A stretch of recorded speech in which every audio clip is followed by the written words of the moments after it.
Hello everyone. Super ಟೇಸ್ಟಿಯಾದ ಬದನೆಕಾಯಿ ಭರ್ತವನ್ನು ಮಾಡೋದು ಹೇಗೆ ಅಂತ ನೋಡ್ಕೊಳ್ಳೋಣ ಬನ್ನಿ. ಒಂದು ಪ್ಯಾನ್ಗೆ ಎಣ್ಣೆಯನ್ನು ಹಾಕ್ಕೊಂಡು ಸ್ವಲ್ಪ ಬಿಸಿಯಾದ ನಂತರ ಕಟ್ ಮಾಡಿದ ಬದನೆಕಾಯಿಯನ್ನು ಈ ರೀತಿ ಜೋಡಿಸ್ಕೊಳ್ಳಿ.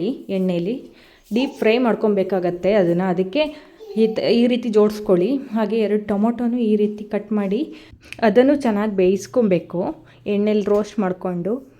ಹಾಗೆ ಖಾರಕ್ಕೆ ಎಷ್ಟು ಬೇಕೋ ನೋಡಿಕೊಂಡು ಅಷ್ಟು ಹಸಿಮೆಣಸಿನ್ಕಾಯಿನೂ ಇದ್ರ ಜೊತೆಗೆ ಫ್ರೈ ಮಾಡಬೇಕಾಗತ್ತೆ.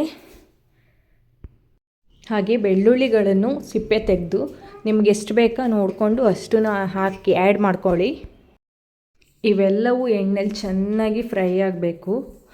ಆ ನಂತರ ಫುಲ್ ತಣ್ಣಗಾಗಕ್ಕೆ ಬಿಡಬೇಕು. ನೋಡ್ಕೊಂಡು ಎಣ್ಣೆ ಬೇಕು ಅಂತಿದ್ದರೆ ಮತ್ತು ಸ್ವಲ್ಪ ಆ್ಯಡ್ ಮಾಡ್ಕೊಳ್ಳಿ. ನೋಡಿ, ಈ ರೀತಿಯಾಗಿ ಚೆನ್ನಾಗಿ ರೋಸ್ಟ್ ಆಗಬೇಕು. ಬದನೆಕಾಯಿ ಎಷ್ಟು ಚೆನ್ನಾಗಿ ಫ್ರೈ ಆಗಿದೆ ನೋಡಿ, ಇಲ್ಲಿ ಈ ರೀತಿ ಮಾಡ್ಕೊಳ್ಳಿ. ಚಪಾತಿ, ದೋಸೆ ಎಲ್ಲದಕ್ಕೂ ಬೆಸ್ಟ್ ಕಾಂಬಿನೇಷನ್ ಅಂತ ಹೇಳ್ತೀನಿ. ಇದಂತೂ ಸಖತ್ ಟೇಸ್ಟಿಯಾಗಿರುತ್ತೆ. ಯಾರೂ ತಿನ್ನಲ್ಲ ಅಂತ ಹೇಳಲ್ಲ. ಬದನೆಕಾಯಿ ತಿನ್ನದೇ ಇದ್ದವ್ರು ಕೂಡ ಇದನ್ನು ಇಷ್ಟಪಟ್ಟು ತಿಂತಾರೆ. ಈ ರೆಸಿಪಿ ಮಾಡಿ ನೋಡಿ. ಇದು ಪೂರ್ತಿ ರೋಸ್ಟ್ ಆದ ನಂತರ ತಣ್ಣಗಾಗಕ್ಕೆ ಬಿಡಬೇಕು ಅದನ್ನು.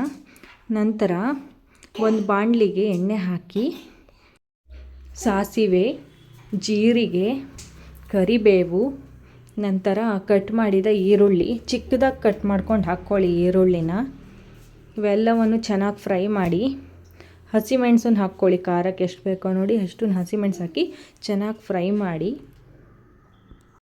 ನಂತರ ಮಸಾಲ ಪುಡಿಗಳನ್ನು ಸೇರಿಸ್ಬೇಕಾಗತ್ತೆ. ಇಲ್ಲಿ ನಾನು 1 ಚಮಚ ಆಗಷ್ಟು ಧನಿಯಾ ಪುಡಿ, ಸ್ವಲ್ಪ ಖಾರದ ಪುಡಿ ತಗೊಂಡಿದ್ದೀನಿ, ಹಾಗೆ ಸ್ವಲ್ಪ ಅರಿಶಿಣ ಪುಡಿ, ಹಾಗೆ ಸ್ವಲ್ಪ ಗರಂ ಮಸಾಲವನ್ನು ಹಾಕಿ ರುಚಿಗೆ ಎಷ್ಟು ಬೇಕೋ ನೋಡಿ ಅಷ್ಟು ಉಪ್ಪು ಹಾಕ್ಕೊಳ್ಳಿ. ಎಲ್ಲವನ್ನು ಚೆನ್ನಾಗಿ ಮಿಕ್ಸ್ ಮಾಡ್ಕೊಳ್ಳಿ. ಈ ರೀತಿ ಮಿಕ್ಸ್ ಮಾಡಿದ ನಂತರ ಮೊದಲೇ ನಾವು ರೋಸ್ಟ್ ಮಾಡಿ ಇಟ್ಕೊಂಡಿದ್ವಲ್ಲ ಬದನೆಕಾಯಿ ಹಾಗೂ ಟೊಮೊಟೊನ, ಅದೆಲ್ಲವನ್ನು ಸಿಪ್ಪೆ ತೆಗೆದುಬಿಡಬೇಕು. ಈ ರೀತಿ ನೀಟಾಗಿ ಸಿಪ್ಪೆ ತೆಗಿಯೋಕ್ಕೆ ಬರುತ್ತೆ. ನಂತರ ಸಿಪ್ಪೆ ತೆಗೆದ ನಂತರ ಇದನ್ನು ಸ್ಮ್ಯಾಶ್ ಮಾಡಿ. ಈ ರೀತಿ ಸ್ಮ್ಯಾಶ್ ಮಾಡಿಕೊಂಡು ಮಾಡಿಟ್ಕೊಂಡಿರೋ ಈರುಳ್ಳಿ ಮಸಾಲ ಜೊತೆ ಹಾಕಿ ಮಿಕ್ಸ್ ಮಾಡಿದರೆ ಸೂಪರ್ ಟೇಸ್ಟಿ ಆದಂತಹ ಬದನೆಕಾಯಿ ಭರ್ತಾ ಅನ್ನೋದು ರೆಡಿ ಆಗುತ್ತೆ. Thank you.